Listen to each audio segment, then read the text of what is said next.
Welcome to Coffee and Pizza.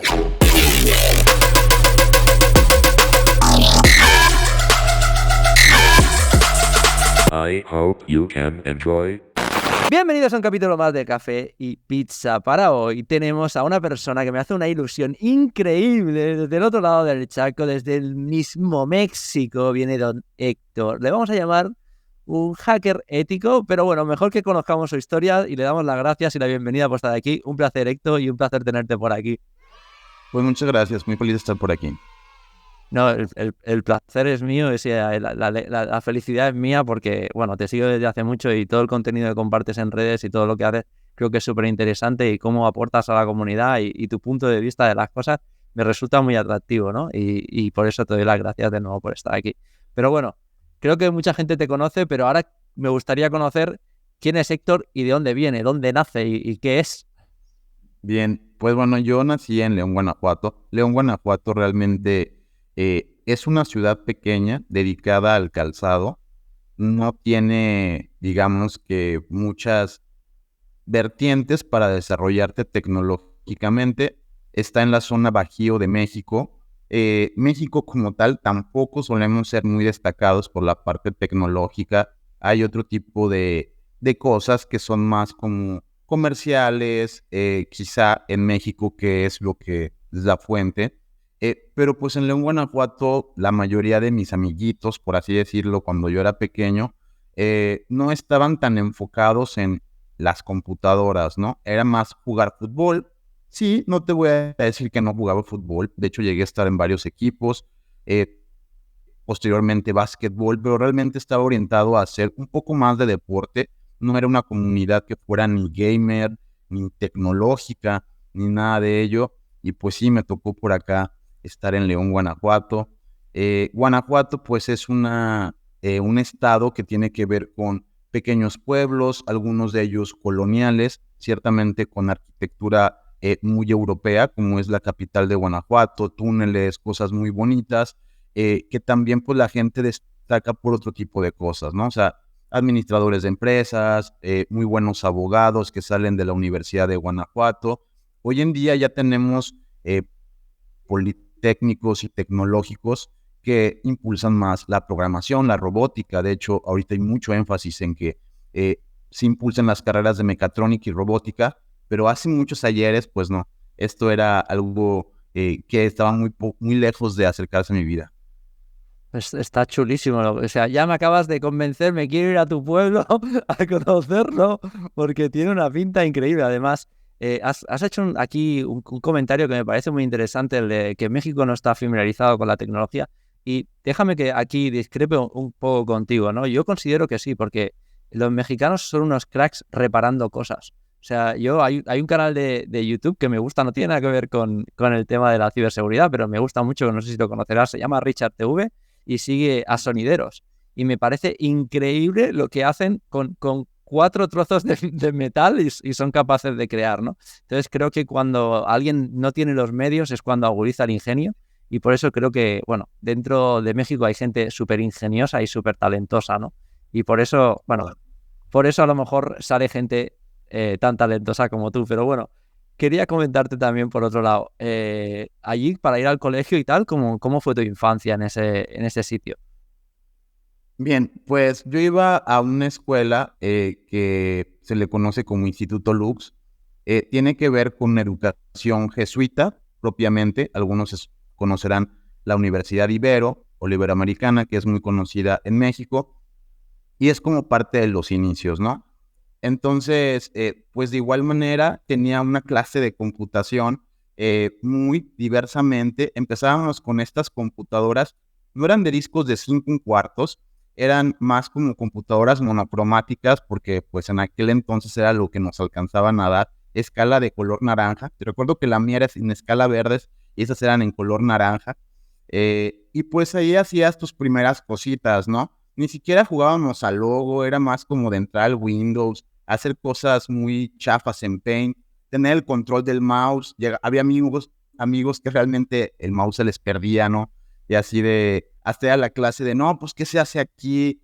Teclear, pues era complicado, quizá para algunos no era esa afición, porque veníamos del como las máquinas de escribir, me explico. O sea, para mis amigos era como, yo no quiero acabar siendo mecanógrafa o secretaria.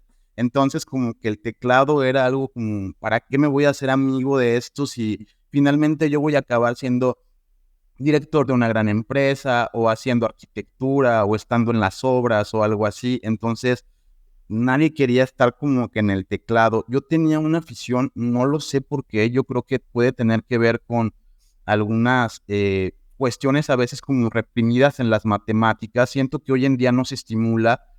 Vemos que está la educación famosa hoy en día de STEAM, donde se estimulan las matemáticas o las ingenierías desde corta edad, pero ciertamente en aquel entonces el estar en esas cosas era más visto como ser un nerd o ser un geek o estar un poquito alejado de la comunidad. Ahora ya hay hasta grupos y es algo muy padre, ¿no? Comunidades de hackers, que white hats, black hats, hasta underground. O sea, hay un gran espectro en todo ello, pero en aquel entonces era más como ser parte de los geeks o ser parte de los nerds. Pero a mí no me importaba, yo me apuntaba con la gente que sacaba 10 en matemáticas, sacaba 10 en física. A veces no éramos muy populares, ni éramos unas personas como que las chicas o las niñas quizá nos volteaban a ver, pero eso no nos importaba, estábamos 100% clavados en saber más de las máquinas, como era mi caso, picarle, meter comandos que no existían, ni siquiera tenía conocimiento de Linux, pero yo quería establecer una comunicación y ser bueno en el teclado, o sea, desarrollarme como lo hacía el profesor, que yo veía que nos daba instrucciones y sabía mucho más, y eso me llamaba mucho la atención, porque era un ambiente como que era muy poco predecible, y yo creo que se presenta mucho lo artístico, la informática. Yo creo mucho en este concepto desde que los humanos tenemos computadoras, hemos evolucionado como raza a la parte artística personal, que es ya sea lo tuyo, el video, la música, hackear o lo que sea. Ahora tienes como un ordenador que te sirve para procesar más información adicional a tu cerebro que ya traes integrado. Entonces, pues para mí era ser poco popular en la escuela, estar muy aficionado en la parte de informática y que no tuviéramos muchas clases. Con el tiempo ya se empezó a saber, hasta que pasó la secundaria, fue cuando que ya la educación informática nos aumentaban como 5 o 6 horas por semana, porque ya lo consideraban algo importante, que supiéramos de ofimática o supiéramos de todo esto, pero antes ni siquiera había como horas para yo poder ir al laboratorio de cómputo. Sí, sí, sí. O sea, lo que acabas de tocar todo, Héctor, me parece increíble, porque además no sé de qué edad seas tú, yo nací en el 83, cuando yo nací, pues las computadoras eran algo bastante nuevo, no mucha gente conocía, pero lo que más me ha gustado es... Yo soy del 87, yo soy del 87. Tú eres un poquito más joven que yo, pero una de las cosas que me gustó muchísimo es el punto que has tocado de que cómo estimula la creatividad y la parte artística de las computadoras. Eso me parece increíblemente sensacional de tu parte, porque es algo que también yo intento explicar a la gente, cómo el arte puede estar ligado a la computación, y nosotros que nos dedicamos hoy en día al hacking, lo vivimos en nuestro día a día, porque al final el hacking es algo muy artesano, ¿no? Hay gente que dice que no me llames artista, llámame artesano, ¿no? Entonces, sí que esas dos partes se tocan y van juntísimas. Entonces, creo que lo que has tocado es súper interesante. Entonces, gracias por esa reflexión, porque me has hecho confirmar una reflexión que yo tenía. Por otro lado, también me gustaría llevarte a otro punto que ha sido muy interesante, que es el cómo la gente te ve cuando tocas computadoras alrededor, sobre todo en nuestra edad, que aunque nos llevemos unos años, pero no tiene nada que ver, porque tú al ser de otro país, también a lo mejor estamos a la par, porque la evolución tecnológica en México iba un poquito a diferente velocidad entre México y España. ¿Y cómo te sentías ahí en medio? O sea, ¿cuál era tu manera de sentirte con la gente que tenías alrededor? Pues bueno, realmente mis compañeritos, como te digo, pasaban a y ser mis amigos, jugaba con ellos en la bicicleta, jugaba fútbol, trataba de integrarme en todo lo que se podía. Tampoco voy a decir que fui como que una persona rezagada o totalmente introvertida. Sí me gustaba convivir, pero lo que sí me dedicaba era a estar en la computadora. Logré convencer a mi padre, que no era muy fácil, porque realmente las computadoras eran costosas. O sea, no era un equipo como de voy aquí y En tener un Pentium 3, para que la gente lo asimile, vamos a hablarlo en dólares, por así decirlo, te hubiera costado quizá unos $6,000, por así decirlo. Una computadora muy, muy económica en aquel entonces. Y era un Pentium 3 con 64 GB de RAM, algo muy asequible. Su monitor ya no era monocromático, ya era 64 megas, querías decir. 64 megas de RAM, Héctor, que has dicho 64 megas de RAM. 64 megas de RAM. Y creo que posteriormente le compré otra tableta y le puse 128. Pero eran equipos que cuando yo lo tuve en la casa, no sé cómo explicarte la sensación. Uno de mis primeros regalos que recuerdo fue un Nintendo, ¿no? El primer Nintendo, el Family, que yo podía jugar y que yo decía, esto está interesante, ¿no? Como poder jugar con la máquina. Yo no soy hijo único, tengo 2 hermanas más, pero obviamente al ser mujeres y yo soy el mayor, te rezaga también un poquito de la convivencia. Entonces, pues yo necesitaba jugar con alguien y entonces sé que la gente no lo ve como inteligencia artificial, pero creo que esto ya lo manejamos desde los inicios precisamente de jugar contra el ordenador o los videojuegos, el tú pelear o directamente divertirte con algo que era programado y que tenía una serie de instrucciones o decisiones para tú llevarlo a cabo. Recuerdo pasar horas en el Doom, el primer Princess of Persia. Llegué a jugar así que los primeros juegos, uno que se llamaba Test Drive, creo que ya ese sí nadie lo va a conocer, es demasiado retro para ustedes, pero sí se llamaba Test Drive y todavía era monocromático. Eran como los primeros que había antes del Driver, del Need for Speed. Eran realmente juegos muy, muy básicos. Era como de primer plano y le podías dar a la derecha o a la izquierda, no nada más, o acelerar. No, ni siquiera tenía para cambiarlo a manual, no podías cambiar de carro, no podías cambiar de personaje. Pero a mí ya me llamaba la atención cómo yo podía entretenerme, incluso no solamente entretenerme, que fuera un reto ganarle. Cuando llega ya el Windows 98 en mi vida y que yo empiezo a jugar chess directamente contra la máquina, jugar ajedrez, y que me gana la máquina, en ese momento sí hubo un despertar por mí muy particular. Digamos que yo ya conceptualizaba lo que ahora es la inteligencia artificial, como la gente moderna lo ve, pero yo lo veía desde el gaming, desde cómo no le puedo ganar yo al ordenador. O sea, ¿piensa más rápido que yo? No, pues que sí, ¿no? O quizá porque me gana. Entonces empecé a entender como que el poder de computación iba a ser algo muy relevante en el mundo como tal.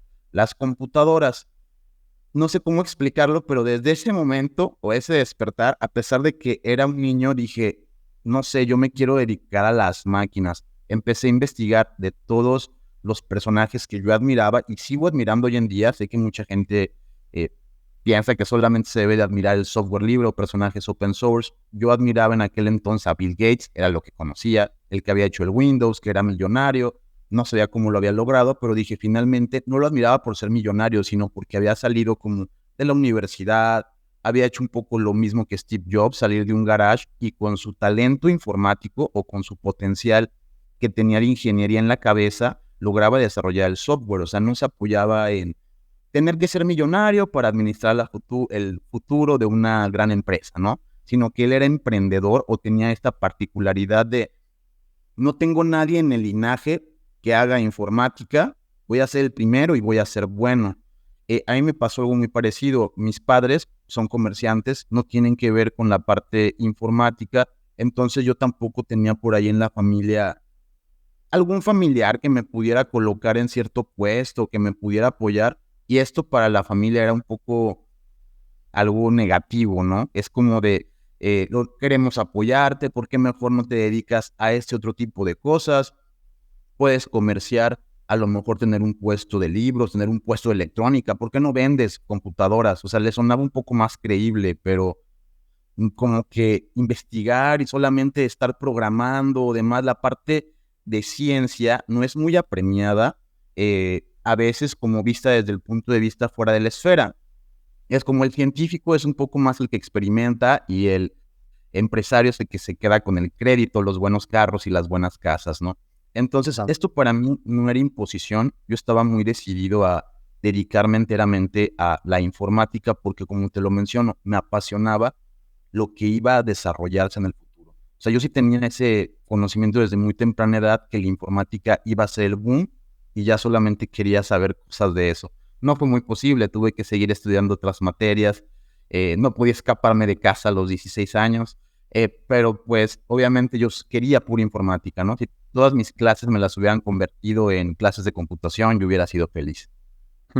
Te puedo entender perfectamente porque mi madre siempre me recuerda que cuando yo tenía 5 años, yo no me gustaba ir al colegio, no me lo pasaba bien, no me divertía y mi madre me dijo un día, hijo, tienes que ir al colegio porque es muy importante que aprendas. Y yo le dije, o sea, hace, pues yo qué sé, un montón de años, 36 o 37 años, le dije a mi madre, mamá, un día nos implantarán un chip en el cerebro y no hará falta que estudiemos nada. Y no estamos tan lejos de eso. Claro. Y no estamos tan lejos de eso. Entonces, claro, yo era un enano. O sea, eso, mi madre se quedó loquísima.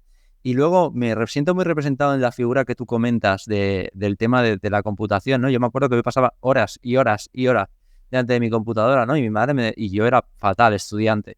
Y mi madre me decía, hijo mío, pero haz algo útil, que no puedes estar todo el día delante del ordenador, tienes que buscarte un trabajo, tienes que... Yo decía, no, mamá, si estoy investigando. Y eso era muy diferente y me costó muchas peleas y enfados con mi familia porque no entendían que podía pasar tantas horas y seguramente a ti te pasaba igual, que pasabas horas y horas y horas ahí dentro intentando descifrar un puzzle, porque has dicho lo de los videojuegos, pero al final eso es nuestra tarea, ¿no? Diaria, ¿no? Encontrar resolver challenges y resolver puzzles, ¿no? A ti te gusta, por lo que has mencionado, creo que te gusta el ajedrez. Entonces, Correcto. creo que por ahí le dabas fuerte al ajedrez y te estimulaba la mente, ¿no? En tu día a día y te dejaba un poco escapar de ese mundo también donde la gente a lo mejor le costaba ayudarte a entenderte, ¿no? Y sobre todo si tu entorno de amigos y tal tampoco lo entendían, que supongo que es lo que te pasaba, ¿no? Lo que estabas comentando, ¿no? Que para nosotros que hemos sido de la primera generación, podríamos decir, ha sido, bueno, había gente ya antes que nosotros, pero ha sido difícil que la gente nos entienda en muchos casos, ¿no? Sobre todo en casos como el mío, ¿no? Que yo siempre he sido un estudiante de la escuela horrible, pero en lo otro sí que me gustaba y le dedicaba tiempo. Entonces es complejo, ¿no? Justo esta mañana estaba comentando con otra persona que ha venido al podcast, estaba hablando de eso, ¿no? Que él también era un terrible estudiante, pero porque le gusta romper cosas y le gusta hacerlo con las manos. Entonces, dentro del hacking, él se siente muy, muy cómodo y justamente engancha muy bien con lo que decías del tema artístico, ¿no? De que al final somos artesanos y eso es otra cosa que ahora aquí quiero tu opinión también, que siempre explico que, bueno, está muy bien las certificaciones como CISA, como todas estas certificaciones, pero al final si no rompes cosas, nunca vas a llegar a entender qué es la ciberseguridad, ¿no? Entonces creo que es muy importante la hora de romper cosas y hacer cosas con la tecnología más allá de la teoría, ¿no? No sé cómo ves tú esa opinión. Bueno, pues ya pasando al punto de cómo me empecé a desarrollar en esto de la informática de seguridad. Antes era seguridad informática, no estaba manejado como ciberseguridad o tan concretado, era un poquito más artesanal. Primero me adentré un poco en Linux. Eso es como, creo que un buen camino para alguien que está en este mundito, que es como darte cuenta que no solamente es un sistema operativo, o sea, entender como las bases. Ahora ya tenemos un montón de sistemas operativos. Tendría que hablar de PostFreeBSD, OpenBSD y demás para poder decir que eres una persona suficiente o basta dentro del conocimiento informático de las bases o los sistemas operativos. Pero en aquel entonces era muy bipolar, ¿no? Era Windows que manejaba todo el mercado y Linux que tenía muy poquito o era ciertamente un proyecto experimental. Ahí me tocó aprender con Conectiva Linux porque era el único Linux de habla hispana que yo tenía cercana, y esto ya fue posteriormente que ya le manejaba muy bien Windows, pero como para mí fue como el despertar de la ciberseguridad, sí tenía que ver con hackear, tengo que admitirlo. El primero es que ves las películas de que se puede meter a otra computadora, entonces yo lo tenía como que tatuado en el cerebro, así de, me tengo que meter a otra máquina. Obviamente si era por el reto intelectual, no existía en nosotros, y de hecho las primeras películas de Hollywood la primera de Hackers de Angelina Jolie, que todo el mundo debe de conocer, no tenía ese despertar de ser malo, de ser un black hat o ser un cracker. Eran más como white hats, el reto intelectual, el cyberpunk, la cultura geek. O sea, manifestaban otro tipo de valores, que creo que es algo muy importante que se ha perdido, que ahora ya es pues puro valor de ciberterrorista, de agarras, ransomware, jala dinero, algo totalmente adverso a lo que yo consumía como cultura, vamos a llamarle cultura pop mezclada con hacker o cyberpunk, que era un poco más light a lo que ahora se puede consumir en los videojuegos, ¿no? Que ahora ya hablan de guerras nucleares, cyber warfare, pero casi todo el tiempo. No hay videojuego de Tom Clancy's, que todo el mundo debe de conocer, toda esta serie de videojuegos, que no tenga cosas de inteligencia, hacking, espionaje y cosas embebidas. Pero para mí era meterme en una computadora. Entonces empecé con los troyanos, el famoso Sub7, que mucha gente debe de conocer o le debe ir ring the bell. Otro que se llamaba NetBoost, que me acuerdo que yo ya sabía utilizar los joiners, entonces lo hacía pasar por un BMP, les mandaba por ahí la foto de, mira, ve esta foto de la nueva portada de Playboy, por ejemplo, y pues la gente agarraba y descargaba 100, lo subías a los primeros peer-to-peers, y podías hacer un montón de cosas. Yo tenía un montón de ingresión de conexiones de entrada, y pues se controlaba generalmente máquinas de otros países. También de repente se hace el spam, acababas metido dentro de una máquina de un argentino, de un español. Me llegó a suceder que me dio miedo porque la gente agarraba y entraba y te ponía cosas en el notepad como, sé que estás dentro de mi computadora, sé que me estás viendo, sé que eres un hacker y no sé qué. Y pues obviamente eran las primeras cosas o las primeras experiencias. No había ni legislación informática. Yo no tenía conocimiento de todo lo bueno o lo malo que te podría pasar. Entonces era una especie como de adrenalina al hacerlo. Pero si notabas que había un cierto enojo o que incluso la persona te iba a denunciar, aunque esto fuera irreal o estuviera en otro país, pues yo me sentía como que estaba haciendo algo malo, ¿no? Ya apagaba la computadora o la reiniciaba. Tenía cierto conocimiento, no como ahora, pero aunque lo hacía de formas muy artesanales, que es algo que también coincide un poco con lo que dices, finalmente reiniciaba la máquina. En aquel entonces eran llamadas por línea telefónica, entonces sí cambiaba mi IP. O sea, podrías llamar como algo muy tonto, el me voy a desconectar porque pasó algo, pero finalmente a nivel técnico sí te volvías a conectar, cambiabas la IP y pues si había pasado algún registro, algo negativo por ahí, ya desaparecía, ¿no? Pero eran puras intenciones de jugar. Pero sí se aprende así, o sea, sí agarras y es el momento en el que estás en el Messenger, que antes era como nuestro Discord o nuestro IRC, agarrabas por el Messenger a un correo electrónico particular, decías, mira, ve esta fotografía, o incluso amigos o compañeritos de la escuela, ¿no? Que era donde se tornaba todavía más divertido, porque les podía presumir que, el día de ayer entré a tu máquina, ¿no? No te creo. Mira, este es tu protector de pantalla y tenías estas fotos y esto. ¿Cómo puede ser? Entraste a mi máquina. Ya les daba miedo, ¿no? No había ni tantos antivirus. Estábamos en el Windows 98. Luego el Windows Millennium y el Windows XP, que fue con los que más jugué a hacer destrozos. Posteriormente, ya de esa edad, ya no quería hacer destrozos. Como dices tú, ya me enfoqué en aprender, ser un poco más de las certificaciones, irme por el lado ético o ver cómo podía sacar un buen beneficio para pues todas estas habilidades que cuando eres, vamos a decirle así, alguien que solamente estás jugando, haciendo travesuras, pues no logras ver ningún beneficio. O sea, vives solamente con la adrenalina de me puedo meter, que es precisamente por lo que yo recomiendo no involucrarse en el cibercrimen, no involucrarse en actividades de carding, banking y demás, porque también puede parecer como un juego, ¿no? O sea, como ir subiendo niveles o algo muy parecido, que es lo que algunos me han compartido. No suelo tener mucha amistad con esas personas por lo mismo, porque siento que tienen tendencias que así como este vicio del dinero, pues se te puede hacer vicio cualquier cosa, ¿no? Y mucha gente que está en ese tipo de tendencias negativas desarrolla personalidades incluso muy negativas. Entonces, pues siempre fue como de, pues bueno, quiero aprender. Notaba que si me metía a chats de black hats o de hackercitos, ya como tenía cierto nivel, también me intentaban hacer más cosas, también me intentaban a mí mandar el troyano, también me intentaban infectar. Una vez me tocó entrar a una página, esto es algo que muy pocas veces he contado, pero así es como se aprende. entré en una página tipo de virus y de esas que tenían como hasta JavaScript, que le dabas con el botón derecho y te decía, ¿por qué has puesto el botón derecho? Joder, me quieres robar mi contenido. Y hay un montón de cosas muy divertidas y hasta calaveritas y ahí como el código de Matrix y todo eso, que sin duda sabías que te iba a pasar algo negativo, pero ahí andabas bajando todo.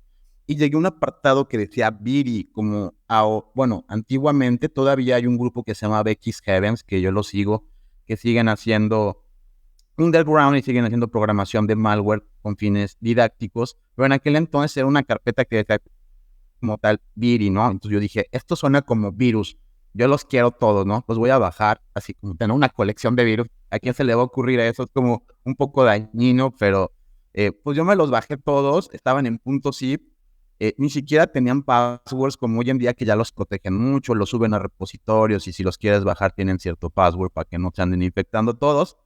Pues yo me los bajé, los descomprimí todos y los puse en una carpeta. Recuerdo ese día, fue muy emocionante para mí. Dije, a todos los voy a descomprimir, todos los virus, y los voy a poner en esta carpeta.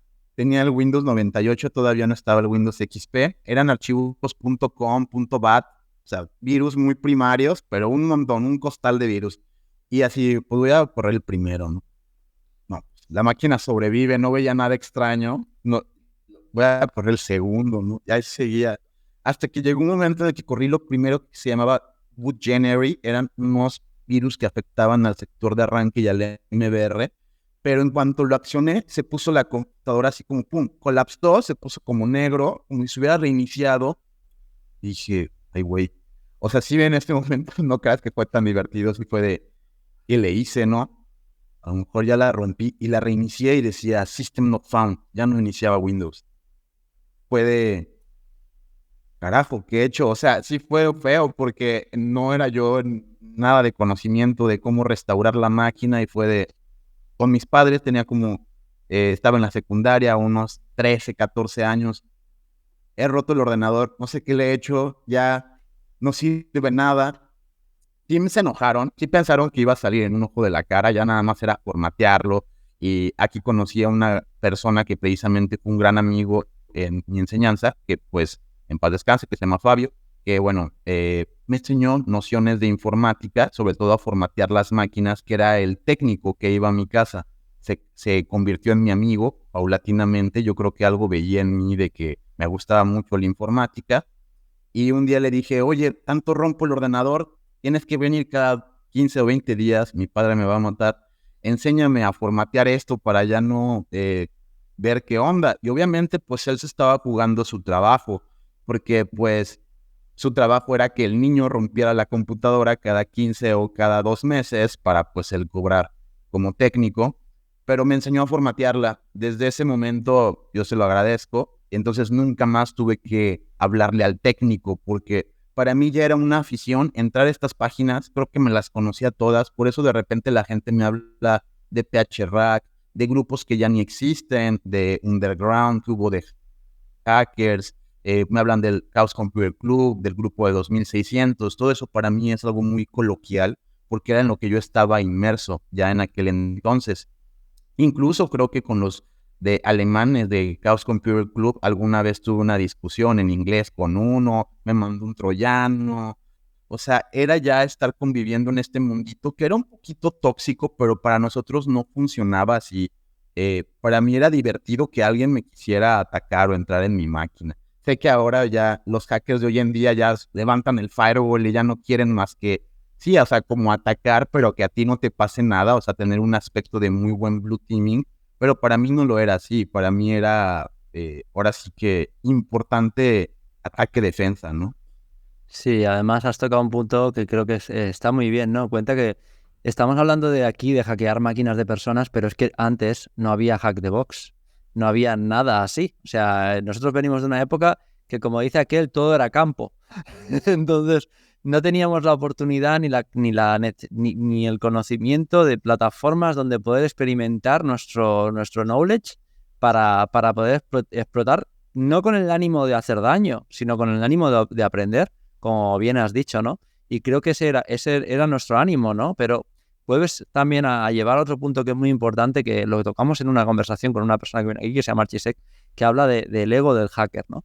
Y creo que sí que es verdad que ese ego lo tenemos y ese ego a lo mejor también es el que nos empuja a mejorar, ¿no?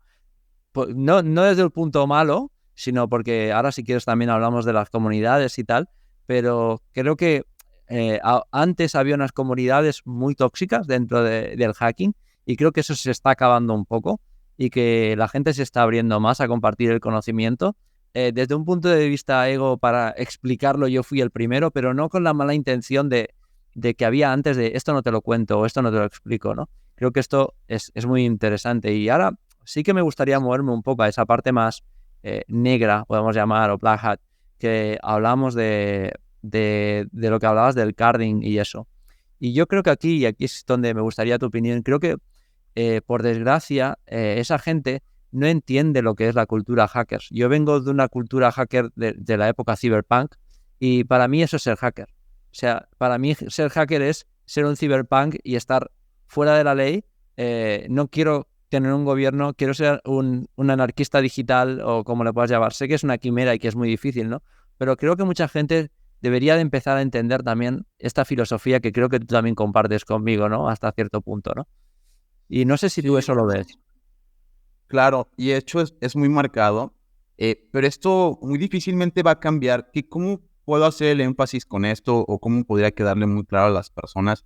No tiene nada que ver negativamente contigo, porque van a decir, se sienten mucho por ser old school o demás. Ni siquiera creo mucho en esos términos ni demás.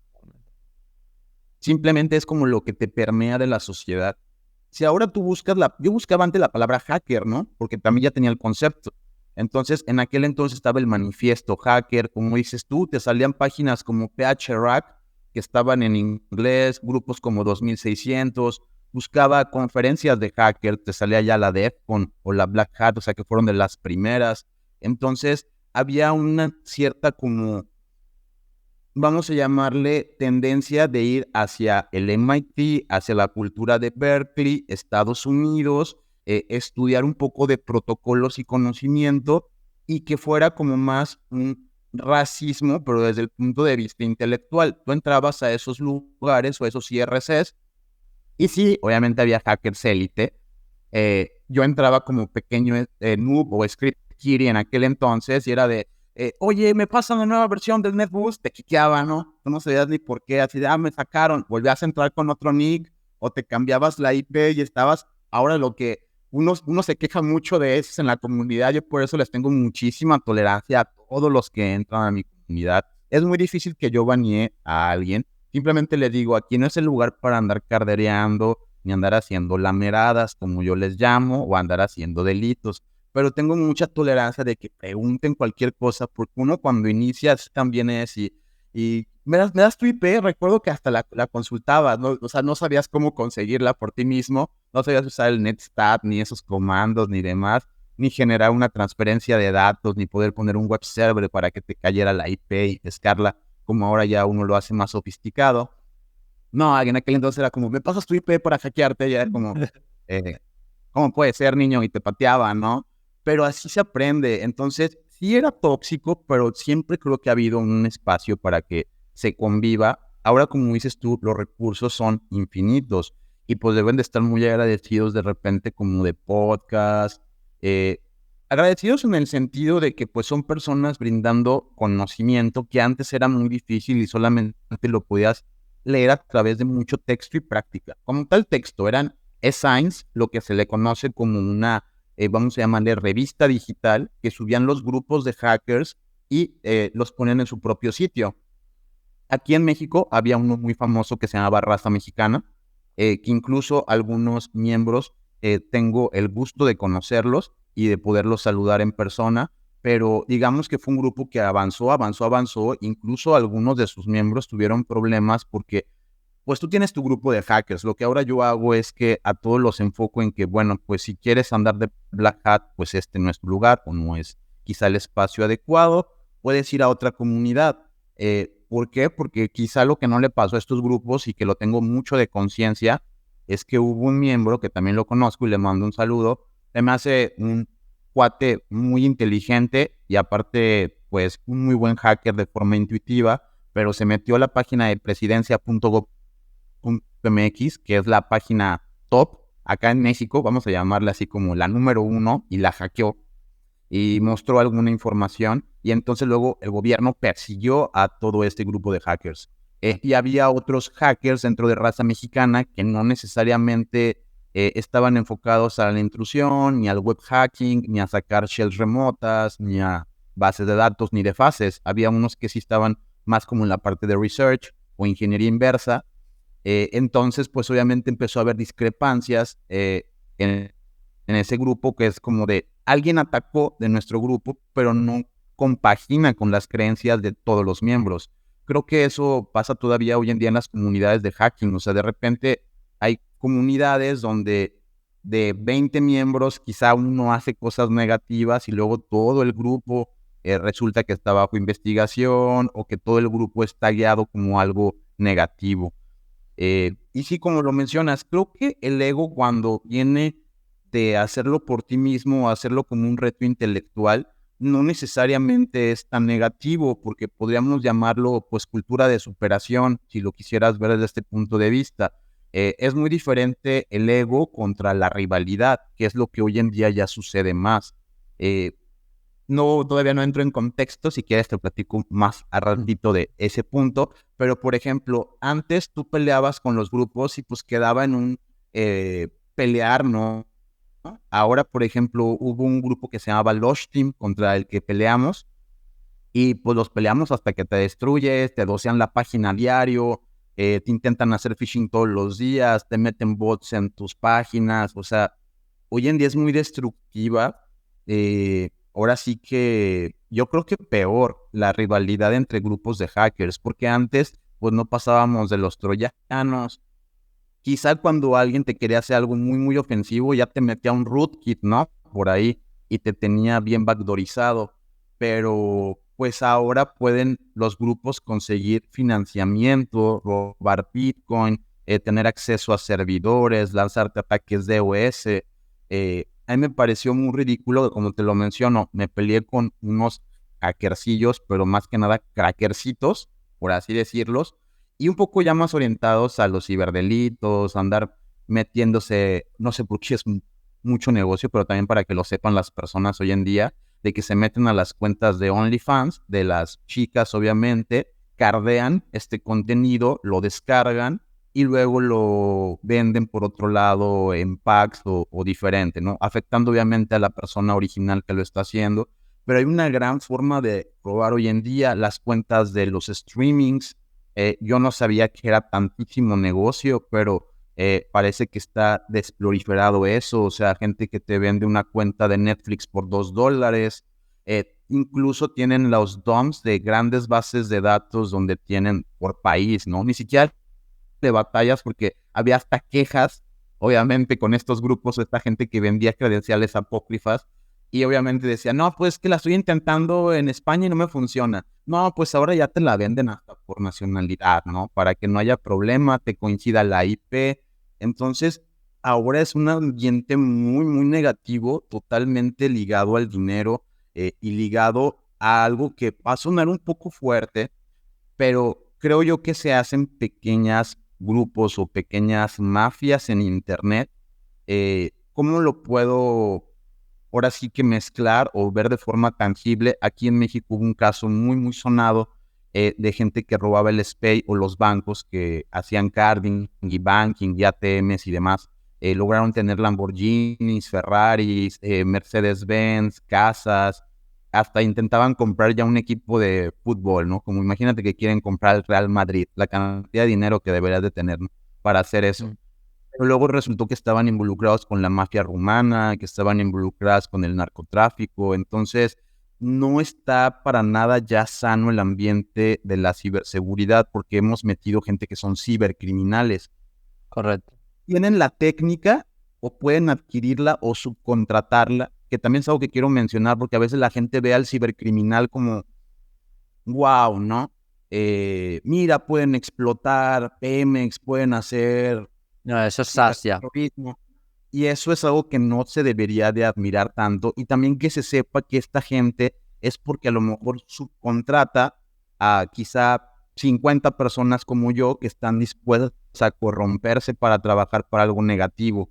Entonces, no es porque realmente sean muy inteligentes ellos como unidad, sino que son administradores, logran corromper personas, como se ha visto, eso sí, y es lamentable, pero como se ha visto en la nueva cultura de películas. Desde que yo vi Duro de Matar, la última película donde le disparan a los hackers, eh, yo sentí feo, no sé cómo explicarlo, pero fue como dije, porque lo que va viendo la gente, dije, esto es el futuro, dije, en un futuro seremos vistos como armas, como gente que puedes extorsionar, que puedes querer que alguien trabaje para ti para robar un banco, ¿no? O sea, Sí, que no sé, es es, negativo, pero es real. es más, Héctor, creo que aquí has tocado un punto súper interesante. Nosotros siempre hacemos la diferenciación entre hacker y ciberdelincuente. Es más, tenemos una serie que se llama Ciberinteligencia Underground, que ahora no me acuerdo cómo se le llamé, le llamaba, bueno, sé que hackers, mafia y Bitcoin.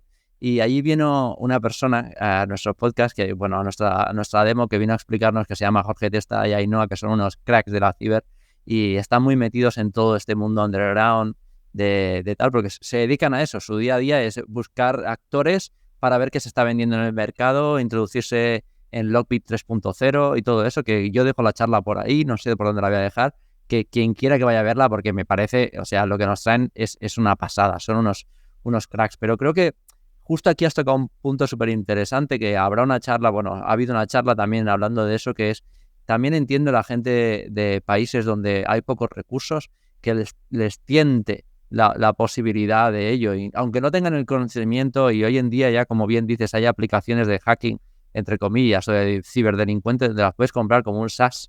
O sea, tú puedes comprar como un SaaS cuenta RAT, puedes comprar como un SaaS por 50 o 60 euros, tampoco es tan caro al mes, lo puedes tener. Entonces, eso es de lo que nosotros intentamos separarnos, porque eso, para nuestro punto de vista, no son hackers, son delincuentes que hacen otras cosas, y sobre todo, supongo yo, como decías, ¿no? En México se utilizan mucho ese tipo de técnicas para hacer blanqueamiento de capitales, porque debe haber gente que hace mucho dinero con temas oscuros. Oscuros.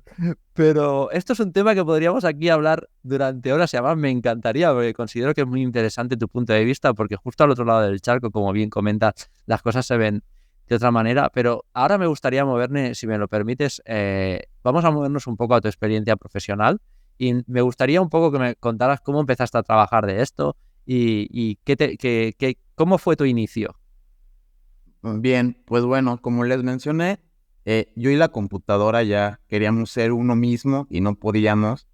Entonces, sí, yo fui muy buen estudiante, pero hasta cierto punto. O sea, en el momento en el que llegué a mi límite o me harté, con esto, pues, no es una llamada de atención, pero pues que lo tomen como venga, ¿no? Porque pues digamos que algunos maestros de computación o demás me tenían cierta envidia o recelo, que sí lo llamo así, cuando quizá yo veo a alguien que es prodigioso en informática. Al contrario, ¿no? Trato de apoyarlo, decirle, mira, vente a mi organización, tengo un grupo de hackers, si eres bueno aquí puedes destacar, no importa que seas un niño o que digan que no sabes o no tienes las acreditaciones. Siento que parten mucho por descalificarte si eres muy bueno a corta edad. Eso es muy negativo, pero lo digo. Entonces yo en la secundaria me reprobaban en computación. Esto también lo he contado pocas veces, pero sí, mucha de la gente cercana a mí lo sabe. Eh, digamos que sí es primicia en internet, pero pues ya si me ligan no pasa nada, de todas maneras muchos amigos pues saben de este asunto. Entonces yo me agarré y dije, ¿cómo me pueden reprobar en computación? Ya te imaginarás que mis padres pensaban que ya así de plano me iba a dedicar a vender chicles o iba a acabar de vagabundo en las banquetas, porque decían, si se la pasa en la computadora y lo reprueban en computación, este güey nomás juega, o sea, es un idiota, o sea, va a tenerlo que mantener toda la vida o no sé qué va a pasar con él. Entonces me hicieron mucho daño a nivel familiar, porque entonces ya no era una aprobación de que yo estuviera en la máquina. ¿Qué hice yo en recelo? Que es lo que digo, que precisamente por eso, si no tienes las nociones, la moralidad o la suerte, como lo llamo en mi caso, porque dicen que la suerte no existe, pero yo creo mucho en el destino y en la suerte. Entonces prácticamente agarré y dije, voy a hackear a la escuela, ¿no? O sea, se supone que no sé de informática, voy a hackear a mi instituto agarré, hice domain hijacking, me adueñé de la página completa del instituto, tenía incluso cuentas que simulaba con ingeniería social que yo era una muchacha que se llamaba Laura, para hablar con mis amiguitos, sacarles sus matrículas, amenazarlos de que no habían pagado y que mañana los iba a correr, o sea, hacer el trolling y demás, pero me adueñé del dominio. Tuvieron que hacer una demanda para que yo se lo regresara. Como en aquel entonces era menor de edad, fue por el Tribunal de Justicia Alternativa porque estaban en graves problemas, porque ni siquiera me podían demandar. Entonces, pues simplemente les di no me arrepiento de nada, una receta de su propio chocolate, y ahí tenía todo el grupo de abogados y de ingenieros de la universidad, porque ya no solamente era de Lux, también de la Universidad Iberoamericana. Mandaron a llamar a todos los ingenieros y al bufete de abogados para ver qué estaba pasando, ¿no? Porque un alumno de tercero de secundaria había hackeado a todos, ¿no? Y tenía el control de los dominios y no sabían cómo recuperar a los ingenieros. Dicen, es que es imposible. Lo que hizo fue bastante bueno porque me metí al panel de domain, entonces yo lo registré y lo transferí y lo pasé a otro panel. Entonces, ya te imaginarás, es como me metí a su tipo que lo hubieran registrado en GoDaddy, que es muy famoso y la gente lo ubica. Entonces me meto a tu panel, lo redirecciono a Namecheap y me quedo con el dominio. No había forma menos de que yo se los volviera a transferir. Sí. Y me decían, es pues que regrésanoslo, es de nosotros. Yo sabía que no había marco legal, que ya estaba muy estudiado a esta edad y de todo. Les di una barrida hasta que se portaron ellos agresivos con querer, obviamente, correr a mis hermanas, que eso ya no me pareció, o sacarlas también de la institución, y esto sería muy negativo, y yo dije, no quiero que esto suceda, y pues mi familia me ordenó como tal ya retractarme, detenerme y parar, ¿no? Así de, pues serás el mejor hacker, hijo, pero si no dejas de hackear, te vas a ir de la casa, y así de, ok, entonces ya tuve que hacer todo, y realmente era pues puro ego. Yo sabía que nomás me costaba redireccionarlo a los DNS y ya está, pero yo decía que no, yo les inventaba un show de que la IP no era real, que los DNS y que era una vulnerabilidad. O sea, la verdad, no sé cómo lo logré, pero tenía los skills y sabía que el marco normativo y que las leyes eran tan laxas que yo podía hacer lo que quisiera con ellos y que ellos habían hecho algo negativo conmigo. ¿Qué te digo? ¿Qué era lo negativo? Pues quizá no impulsar o reprobarte en informática cuando sabes que no te lo mereces. O sea, eso es obvio que, bueno, ahora lo que me dedico, pues no merecía ser reprobado en informática, ¿no? Entonces eso fue como algo que me quedó muy, muy, muy marcado. Pero sí, quizá aquí me concentré un poco de más en ese énfasis, pero algo que quería compartir, que creo que pues puede ayudar a la gente a impulsar precisamente estos nuevos talentos cuando los vean y no atacarlos de manera directa.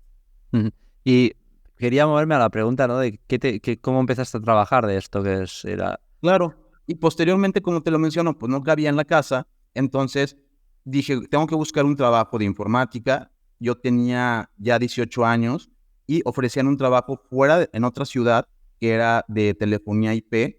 La empresa se llamaba Ipsobox, pero hacíamos algo como ser un ISP de telecomunicaciones. Entonces yo aprendí mucho de la parte de Linux, ya me mezclaba con ingenieros, pero realmente cuando yo entré a esa empresa me entrevistó, ¿no? Así, el jefe y me dijo, pues que no tienes ingeniería, no tienes licenciatura, ¿qué voy a hacer contigo? No, pues que a mí me encanta esto, métame en Linux, yo ya sé de Linux, ya sé de seguridad, desea ser hacker. Digamos que creen en ti un poco, aparte te ven novedoso y dicen, vendrías a vivir tú aquí a la ciudad, a levantarte en la mañana, aquí se entra a las 10 de la mañana, se sale hasta las 7 de la noche, tienes algunas horas de comida. ¿Crees que eso está bien para ti?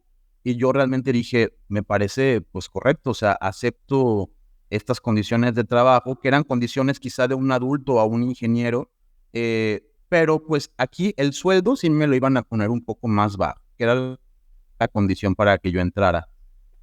Mis compañeros de trabajo ya estaban ganando en aquel entonces, vamos a poner una cifra cerrada, 12,000 pesos, que tampoco era mucho, pero era bien ganado en aquel tiempo. Y a mí me estaban dando 8,000 pesos, pero era una diferencia porque pues, yo no tenía carrera ni tenía estudios. Y me dijeron, prácticamente pues puedes ir escalando hasta ganar lo mismo que ellos en el momento en el que hagas las mismas tareas o los mismos trabajos, ¿no? Yo acepté, no hubo ningún problema, pero para mí ya la convivencia ya era con ingenieros. Había un ingeniero de una universidad de Puebla y había un ingeniero también del TEC de Monterrey, que ya era egresado, que son dos escuelas, digamos que bastante buenas, y ya eran mis compañeros ahora sí que de al lado, ¿no? Y lo mismo, notaba que tenía yo una afinidad por Linux. Sí, ellos obviamente ya me ganaban en conocimiento de redes, me ganaban en conocimientos sólidos de programación y todo lo que se ve como tal en la carrera, pero aún así, por yo destacar un poco en Linux, me lograba involucrar con ellos en trabajos de alto nivel. Me decían, oye, es que el servidor se trabó y no está mandando los correos electrónicos. Y ellos no llegaban a ese punto. Yo me clavaba mucho en esos temas de Linuxero, que creo que fue lo que me puso mucho a flote. Y de repente decía, ya solucioné, ya están saliendo los correos electrónicos. Oye, ¿cómo lo hiciste? No, pues es que estaba trabado todo lo de bar, todo el caché del spool de la cola de los mails estaba como ya saturado. Agarré, me metí al servidor Linux, ahora sí que mejoré un poco las particiones y borré por ahí algunas cosas del caché y ya están saliendo los correos. Oye, ¿cómo le hiciste, no? Dije, nada más me metí por Secure Shell. Entonces sí notaba que tenía un aspecto de tener cierta iniciativa. Entonces fue por la telecomunicaciones, por Linux y la parte de voz sobre IP. Posteriormente me contrata una empresa que ya tenía oficinas en Estados Unidos, porque vio mi currículum por allá en internet. Ya estaba en sus primeros inicios, de una forma muy chafa, pero ya estaba LinkedIn. Entonces ya te ayudaba para hacer algunas relaciones como entre otros expertos de ciberseguridad o con otras empresas o compañeros de trabajo de forma laboral. Por ahí alguien vio mi currículum en LinkedIn, resultaba que era socio de la misma empresa donde yo trabajaba. Esta empresa se llamaba Pounds Consulting, el jefe era Roger Viera, y vieron una oportunidad en hacer conmigo una metodología. En aquel entonces estaban muy pocas metodologías. Había una que se llamaba Octave, que le había sacado un CERT. Todavía no estaba tan fuerte la OSS TMM de la ISECOM. Entonces hicimos una metodología que se llamaba OMST, Open Methodology for Security Testing, donde yo pretendía hacer un framework como lo que ahora hace lo WASP para la parte de seguridad web, pero era simplemente definir un esquema de pruebas, un esquema de cómo se iban a realizar y con qué herramientas para yo hacer el security testing de todas las empresas, en este caso los pentest. Y como era un equipo que obviamente era mexicano, haciéndonos outsourcing hacia Estados Unidos, que fue donde posteriormente me mandaban, llegué a trabajar en Irvine, California. Ellos cobraban obviamente en dólares, a nosotros nos pagaban en pesos, entonces ya te imaginarás cómo funciona ese modelo de negocios. Pero un buen tiempo estuve trabajando para ellos, haciendo pentest para empresas en Estados Unidos, donde ya trabajaba ahora sí que tenía todos los aspectos tecnológicos, ya tenía que tener todos los esquemas de cumplimiento de lo que se maneja en Estados Unidos, y esto me hacía que fuera muy metódico y que tuviera que hacer mis pentests como muy en línea. No solamente eran pentests, eran análisis de vulnerabilidades también, a veces era checar los servidores Linux, era un propio como trabajo entre pentesting y hardening y security testing de pues todas las empresas que tenían a cargo, que eran bastantes. Llegaron a tener como unas 27 empresas quizá a cargo, transnacionales, y a estas empresas yo ayudaba con todo ese tipo de trabajos. Posteriormente, pues ya me independicé porque entendí que, bueno, intenté independizarme de una empresa con un amigo que era desde el punto de vista más como de software. Luego hice una empresa que se llamaba Security Instructors, también para que no se desanimen. Ahora sí que no crean que no se hacen algunas startups o empresas antes de llegar al momento final o a la empresa que finalmente con la que te vas a quedar. O sea, lo que no hay que tener mucho apego a este asunto. Tuve una empresa y pues quebró. Aún así yo era el CEO y demás, teníamos otro enfoque. Luego hice una organización que fue la primera, que fue la OMHE, Organización Mexicana de Hackers Éticos, y esta fue la primera que pues todavía en el fondo sigue siendo la OIEC, solamente que ahora tenemos un enfoque más internacional, pero ya fue con esta filosofía y misión y visión que me quedé después de atravesar por, sí, vamos a llamarle así, ser empleado, primero de una empresa de teléfono IP, luego de una empresa como tal de Security Testing Manager o en la parte de Pen Testing. Hice un par de emprendimientos que fracasaron hasta que llegué al esquema de las organizaciones, que era un poco más lo que conmutaba con mi forma de ser. ¿En qué llamo con esto?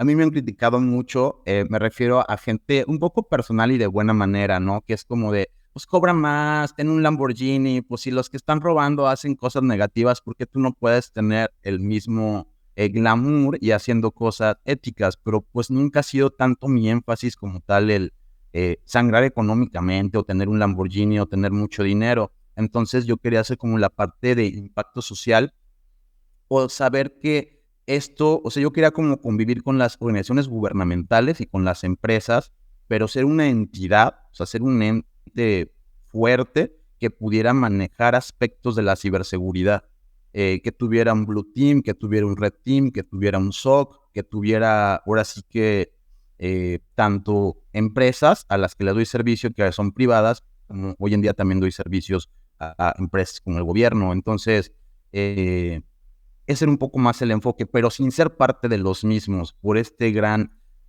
decepción que me había tomado desde muy corta edad, al cuando, imagínate que te reprueban en computación los profesores, desde mi punto de vista es una especie de corrupción, y a muy corta edad, yo no quería en algún futuro, como sabía que iba a ser bueno, que iba a dedicar mi vida y mi esfuerzo a esto de la informática, dije, bueno, ese poder, esos contactos, ese conocimiento, al rato a nombre de un partido político, a nombre de alguien que me diga, no, ya no digas esto porque te corro del trabajo, si emites tu punto de vista, sabía que iba a ser algo que me iban a tener muy controlado y yo elegía ser parte del sector gubernamental.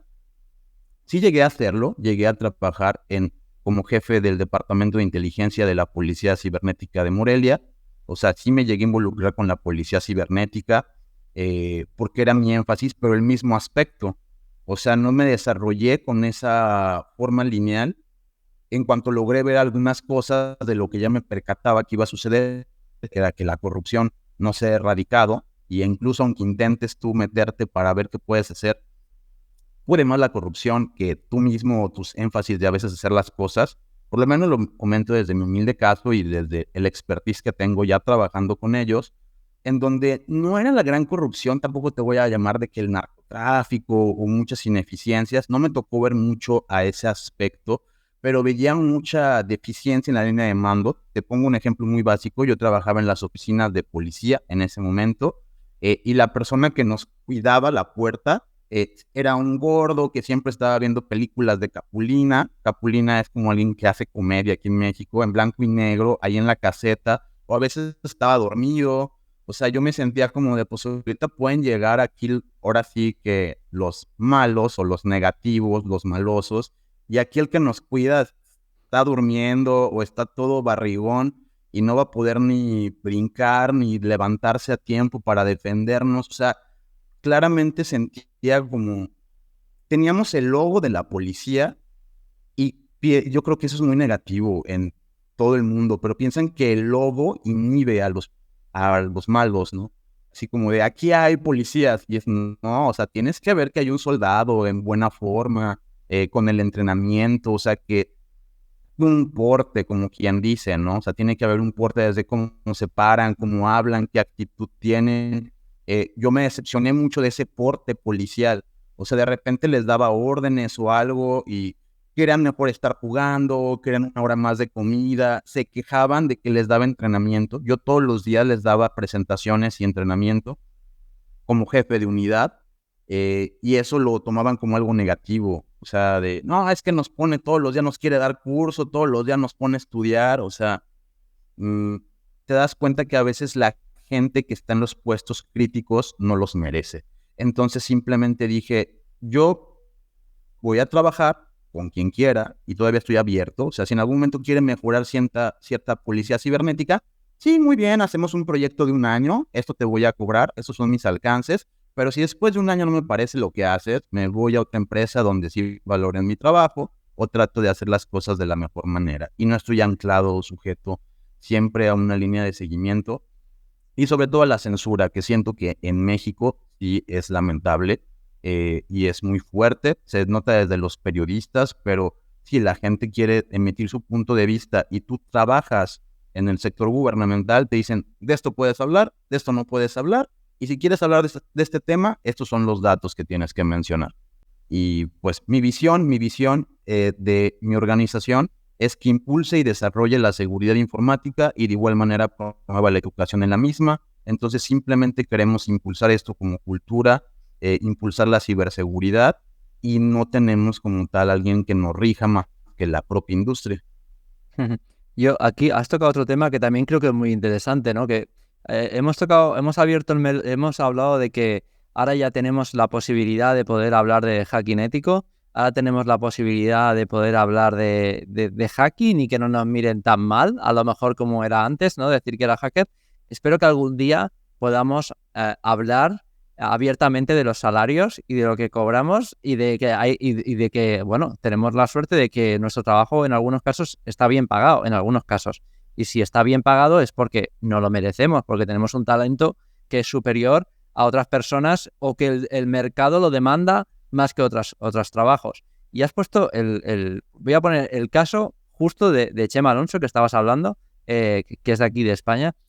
Chema Alonso tiene dinero seguramente para arruinarnos a todos. Pero oye, muy lícito me parece. Se lo ha ganado, no lo ha robado a nadie y no ha engañado a nadie. Entonces, tampoco veo mal que llegue un momento que lleguemos a un día donde nosotros, dentro de nuestro trabajo, podamos hablar tranquilamente de dinero y que la gente no nos mire mal. Entiendo que en el mundo donde estamos también es complicado porque, bueno, nos exponemos, en el caso, por ejemplo, de la policía que estabas hablando y tal, muchas veces nuestra posición está expuesta y nos ponemos en riesgo no solo nosotros, como bien dices, sino también nuestra familia y nuestros alrededores, ¿no? Que eso es lo más peligroso, ¿no?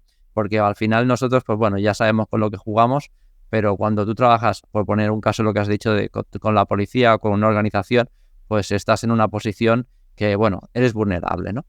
Pero bueno, me gustaría, la charla se nos va a ir de tiempo, ya te lo digo yo, pero no me quiero ir y no quiero que nos vayamos sin comentarnos en qué andas ahora, Héctor, en qué andas haciendo con tu comunidad y todo eso, porque creo que es muy interesante y a mucha gente le puede interesar. A quien seguramente la mayoría que vea esto ya lo conoce, pero por si hay alguien ahí despistado, ponlo en sitio.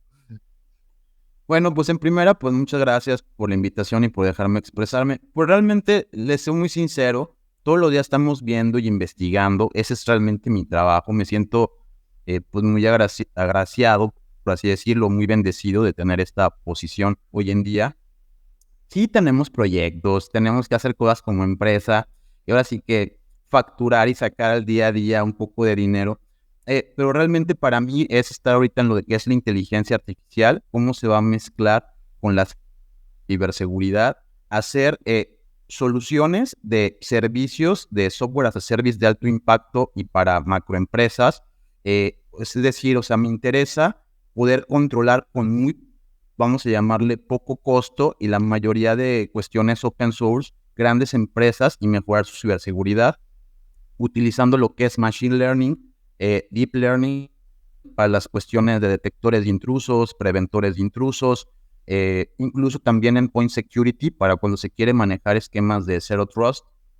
Pero la idea es que tú puedas llegar a controlar empresas muy grandes o sectores del gobierno o dependencias y que puedas asegurar con un SOC, un Security Operations Center propio, que todo eso esté controlado, monitoreado y esté funcionando de forma eficiente, que si te llegan algunas alertas puedas incluso también comunicarte con ciertos certs para poder emitir que pues está pegando cierto CV, o sea, cierto Common Vulnerability and Exposure o cierto exploit está afectando a lo mejor a cierta parte del gobierno, a cierta dependencia o a cierto municipio, poder crear como estas alertas tempranas. Es decir, o sea, queremos empezar a tener un centro como de monitoreo, algunos honeypots y infraestructura para poder ayudar a controlar y mejorar la ciberseguridad y mezclarla con la inteligencia artificial. Esto sé que suena como algo evolutivo, pero pues ya se puede hacer. Hay muchos ejemplos de cómo esto lo puedes llevar al día a día. Yo les sugiero que se metan a todo este tipo de situaciones porque pues están siendo muy incongruentes las defensas de los antivirus. O sea, para las empresas el tener así que sí, son muy buenas marcas y con algunos de ellos incluso tengo amigos, pero ahora sí que tener el Kaspersky o tener el Avast Premium ya no es suficiente, ya ocupas como varios niveles de detección. Ahorita lo que son los CDRs, lo que mencioné, IDS, IPS. Creo que la parte de networking y los ataques, por ejemplo, DOS, ahora como están proliferando, pues necesitas como tal defenderte. Entonces, en mi día a día es crear infraestructura, divertirme con la ciberseguridad. También tengo un podcast que se llama La Jaula del Noob, donde pues invito gente. Estoy planeando un congreso que se llama JaulaCon y pues esto lo hago también por el aspecto de mantenerme fresco. Yo sí ofrezco entrenamiento. Personalmente doy los entrenamientos porque en algún momento vimos lo de contratar gente, pero esto sí, para nada funcionó. Ahora sí que la gente a veces necesita que la persona tenga como que la paciencia, las ganas de comunicar para poder así que manejar la docencia de una buena manera. De ahí en más, pues hago altruismo en el aspecto de siempre voy a alguna nota que me inviten, algún podcast. Hay universidades que quizá nos pidan dar una conferencia en remoto para concientizar en la parte de ciberseguridad. Es algo que me gusta hacer de forma activa para pues ir mejorando este ambiente. Aparte te valoro mucho la humildad y esa gana de compartir que tienes, porque has venido a este pequeño podcast donde justo estamos empezando, pero yo te lo agradezco muchísimo. Yo creo que, Héctor, hemos cubierto muchas cosas y seguramente me encantaría aquí continuar hablando muchísimo más contigo, porque me parece que es una persona súper interesante, pero creo que ahora lo que me gustaría es que la audiencia, si le ha gustado, que nos dé like y que te pida otra vez por aquí y espero verte de nuevo, compañero. Muchas gracias y un placer. No sé si quieres comentar algo más antes de que nos marchemos. No, pues muchísimas gracias por tenerme en tu podcast. Ahora sí que, pues, den like, suscríbanse. A veces la ciberseguridad, ahora sí que en los algoritmos a veces no nos ayuda mucho, pero pues confiamos en que hay una comunidad que pues siempre va a escarbar por obtener conocimiento. Totalmente es así. O sea, por desgracia los algoritmos, la ciberseguridad no nos ayudan porque estamos metidos en un mundo en más. Es muy fácil que nos tiren vídeos dependiendo de qué cosas pongamos, pero bueno, como tú dices, gracias a la comunidad y gracias a ti y gracias a todo el mundo. Un placer, Héctor. Gracias. Un abrazo a todos. Chao, chao.